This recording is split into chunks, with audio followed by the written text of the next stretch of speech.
बिस्मिल्लाह अर्रहमान अर्रहीम। अबवाब सदक़तिल फ़ित्र, बाब फ़र्ज़ सदक़तिल फ़ित्र। ये बाब हैं सदक़ा फ़ित्र यानी फ़ितराना के अबवाब के बारे में। और फिर आगे बाब है कि फ़ितराना देना, ये सदका करना फ़र्ज़ है। वरअा अबुल आलियति व अताउन व इब्न सीरीन सदक़तल फ़ित्री फ़रीज़तन। अबुल आलिया, अता और इब्न सीरीन ये सब के सब फितराना देने को फर्ज ख्याल करते हैं। इमाम बुखारी रहमतुल्लाह फरमाते हैं कि हमें बयान किया यहया बिन मोहम्मद बिन सकन ने, वो कहते हैं हमें बयान किया मोहम्मद बिन अल-जहदम ने, वो कहते हैं हमें बयान किया इस्माइल बिन जाफर ने उमर बिन नाफे से, वो अपने वालिद नाफे से और अब्दुल्लाह बिन उमर रज़ियल्लाहु अन्हु से। वो कहते हैं फ़रद रसूलुल्लाह सल्लल्लाहु अलैहि वसल्लम ज़कातुल फ़ित्री, रसूलुल्लाह सल्लल्लाहु अलैहि वसल्लम ने फितराने की ज़कात फर्ज की। साअन मिन तमरिन, एक सा खजूर में से, और साअन मिन शईरिन या एक सा जौ में से, अलल अब्दि वल हुर्रि, गुलाम पर भी और आजाद पर भी, वद्दकरि वल उन्था, मुज़क्कर पर भी और मुअन्नस पर भी, वस्सगीर वल कबीर, छोटे पर भी और बड़े पर भी, मिनल मुस्लिमीन, मुसलमानों में से।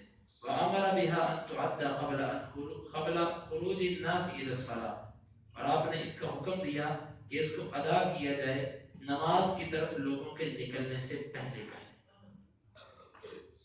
फितराने के अबवाब शुरू हैं। फितराना किसको कहते हैं? फतरा, इसका लफ्ज़ी माना होता है छोड़ देना, खत्म कर देना, खोल देना। जिस तरह कि आप रोजा खोल देने को कहते हैं इफ्तार, उसका लफ्ज़ी माना होता है कि खोल दिया आपने, रोजा छोड़ दिया। फितराने को फितराना इसलिए कहते हैं कि उसके बाद बंदा रोजे रखने छोड़ देता है, रोजों की फर्जियत खत्म हो गई, वो जो 29 या 30 रोजे पूरे होते हैं उसके बाद फितराना यानी कि उस दिन को फितराना इसी निस्बत से कहा जाता है कि उसमें रोजे नहीं। फितराना ये क्यों दिया जाता है? नबी सल्लल्लाहु अलैहि वसल्लम ने इसके दो मकासद बयान फरमाए, तो अमतन लिल मसाकिन व तोहरतन लिस्साइम। आपने फरमाया कि एक तो इसका मकसद होता है कि गरीब और मिस्कीन को कुछ खिलाना कि वो ईद की खुशियों में भूखा न रह सके, और दूसरा इसका मकसद ये होता है कि आपने रोजा रख कर जो कोई लगब बेहुदा रोजे के नामुनासिब बात की काम किया, ये उसकी तलाफी के लिए, उसकी माफी के लिए ये फितराना दिया जाता है कि अल्लाह मेरे रोजों में जो कमी कोताही रह गई है इसको तुम माफ कर दे।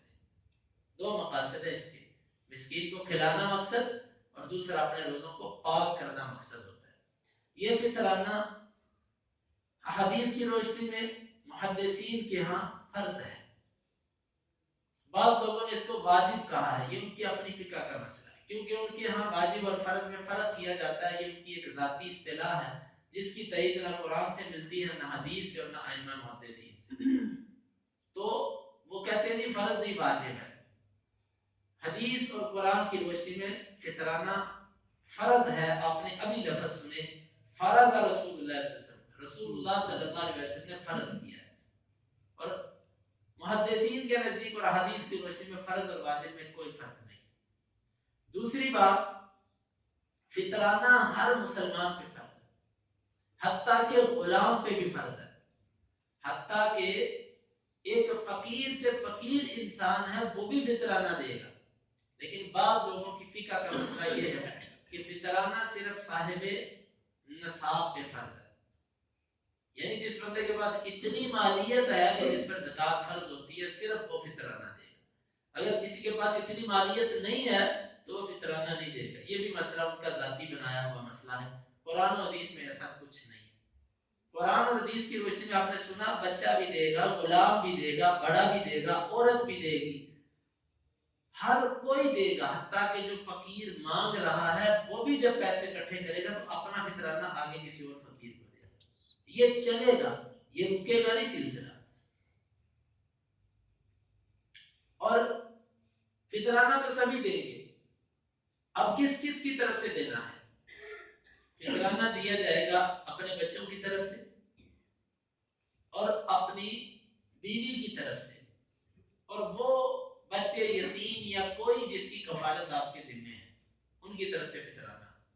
बाकी ये जो मेहमान अगर कोई आपके घर पे आया है तो मेहमान है, आप उसने अपना फितराना देना है। किसी दूसरी जगह पर किसी के घर चले जाने पर फितराना आपने उसके ऊपर नहीं डाल दिया। फितराना उसका उसके जिम्मे ही है।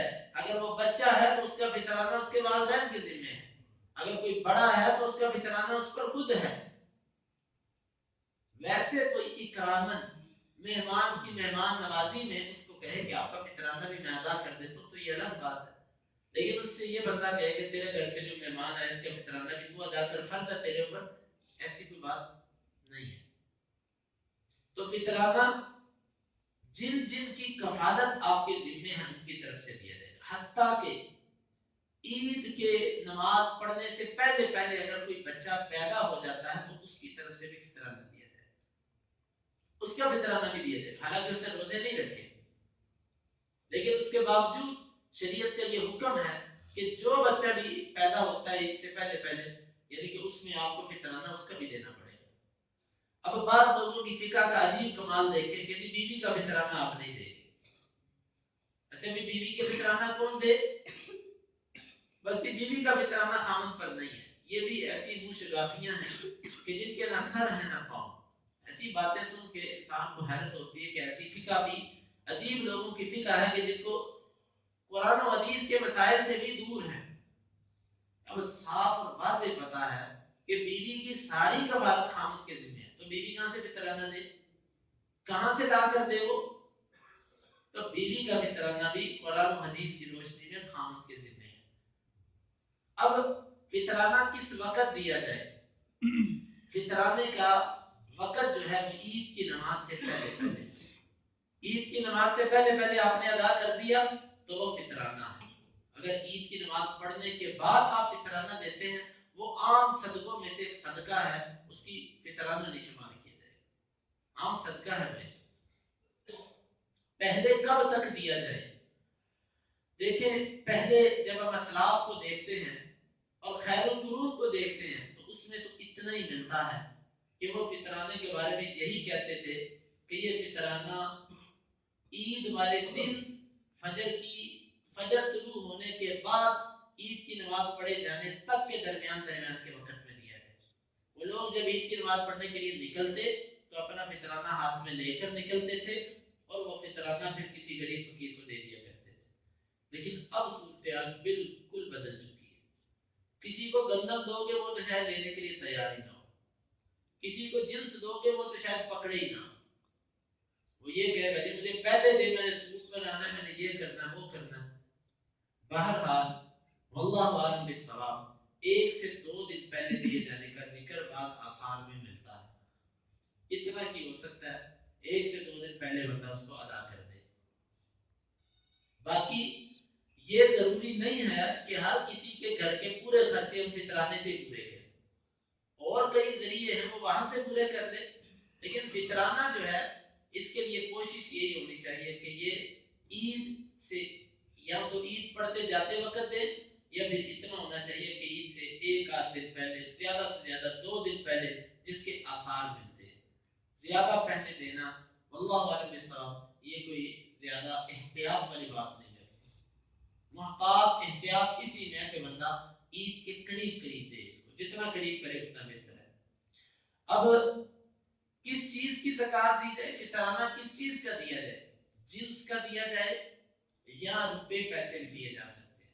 तो रुपए पैसे भी दिए जा सकते हैं, जिस तरह के उमर बिन अब्दुल अजीज रहमहुल्लाह और दीगर सलफ सालेहीन से इस चीज का जिक्र मिलता है कि वो जिन्स का बदल भी दे दिया करते थे। अगरचे अगर कोई जिन्स लेने वाला है तो ये ज्यादा बेहतर तरीका है कि आप अपने घर से जिन्स दे, आटा दे, गंदम दे, चावल दे, जो आपके पास है वो दे, खजूर है वो दे दे, मुनक्का है, मेवा है, जो भी है वो दे दे। देना कितनी मिकदार में है? 1 सा। 1 सा अंदाजतन ये 2.25 سے 2.5 کلو کے درمیان تقریباً یہ بنتا ہے. اتنی مقدار جو ہے وہ اللہ تعالیٰ کے رستے میں بندہ دے گا. وہ جو چیز آپ استعمال کرتے ہیں وہ اس کی دے سکتا ہے. تو بہرحال جو چیز عام طور پر کئی لوگ اس کی قیمت نکالتے ہیں, کوئی 250 لے جاتا ہے, کوئی 500 لے جاتا ہے. عرف میں ہمارے ہاں جو گندم چلتی ہے, جو کھائی جاتی ہے چیز, اس کو دیکھا جائے تو یہ تقریباً 125 روپیہ یا زیادہ 125 روپیہ تقریباً بنتا ہے. 100-125 روپیہ تو یہی فطرانہ بنتا ہے. باقی اس سے زیادہ کوئی جتنا دینا چاہے تو یہ بہتر ہے. ایک بندہ کہتا ہے میں 1000 روپیہ دیتا ہوں تو ٹھیک ہے, یہ اس کی نیکی ہے, وہ جتنی مرضی کر لے, لیکن مقدار اس کی یہ ہے. تو عبداللہ بن عمر رضی اللہ عنہ کی حدیث کا ترجمہ یہ ہے کہ نبی صلی اللہ علیہ وسلم نے فطرانے کو فرض کیا, ایک سا کھجور میں سے دے دے یا جو میں سے, جو ان کے علاقے میں چلتا تھا اس کا ذکر ہے. یہ غلام پر بھی واجب ہے, آزاد پر بھی واجب ہے, مذکر پر بھی, مؤنث پر بھی, چھوٹے پر بھی, بڑے پر بھی, مسلمان میں سے, غیر مسلم پر نہیں. اگر کوئی مسلمان عید کی نماز سے پہلے پہلے مسلمان ہو جاتا ہے تو وہ بھی فطرانہ دے گا, اس کو بھی فطرانہ ادا کرنا پڑے گا. وامر بها ان تؤدى قبل خروج الناس الى الصلاه, اور آپ نے اس کے بارے میں حکم یہ دیا کہ یہ عید کی نماز ادا کیے جانے سے پہلے پہلے ہونا چاہیے, اس کے بعد دیا ہوا فطرانہ قبول نہیں ہے. اللہ تعالیٰ سے دعا ہے کہ اللہ تعالیٰ کتاب و سنت کو سمجھنے کی اور عمل کی توفیق عطا فرمائے. اللهم انفعنا بما علمتنا وعلمنا ما ينفعنا وزدنا علما. اللهم اقسم لنا من خشيتك ما يحول بيننا وبين معصيتك, ومن طاعتك ما تبلغنا به جنتك, ومن اليقين ما تهون به علينا مصائب الدنيا. متعنا اللهم بأسماعنا وأبصارنا وقوتنا أبدا ما أحييتنا, واجعله الوارث منا, واجعل ثارنا على من ظلمنا, ولا تجعل مصيبتنا في ديننا, ولا تجعل الدنيا أكبر همنا ولا مبلغ علمنا, ولا تسلط علينا من لا يرحمنا